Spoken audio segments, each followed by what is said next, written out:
¿Alguna vez has olvidado algún objeto cuando viajas en el metro? Por fortuna, existe una sección del sistema de transporte colectivo que se encarga de resguardarlos. La Oficina de Objetos Extraviados en el metro opera en la estación Candelaria de la línea 4. Esta oficina surge por la necesidad de que el usuario empiece a olvidar objetos, artículos personales dentro de las estaciones del metro, y fue fundada en diciembre de 1980. Los objetos más comunes que la gente llega a olvidar son la credencial de lector, celulares, mochilas, artículos escolares, llaves, audífonos, así como documentos oficiales. En un recuento mensual estoy hablando que nos pueden llegar de 100 a 150 objetos que se llegan a extraviar en toda la red del sistema.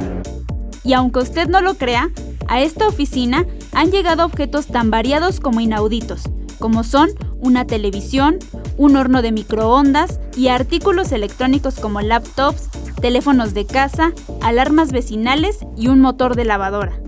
Hemos tenido urnas con cenizas de muerto, han sido bicicletas, ahora los llamados scooters que circulan mucho en la Ciudad de México, han llegado scooters aquí a la oficina, carritos de súper, ha sido lo más raro que hemos tenido aquí.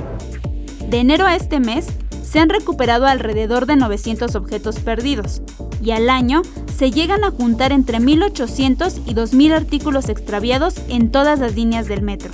Aunque solo el 35% de usuarios recogen sus artículos, esta oficina ha ayudado a muchas personas. Y es una oficina de servicio en donde brindamos mucha alegría a la gente. Que muchas veces acabamos de entregar un título de un médico cirujano. Lo extravió la chica en el metro Allende, pensó que ya no lo iba a encontrar.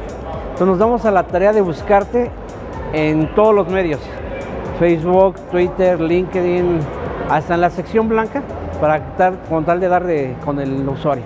Por primera vez, se espera que para este año se lleve a cabo una donación de los objetos que ya no fueron recuperados por sus dueños a una casa hogar o alguna organización que los necesite.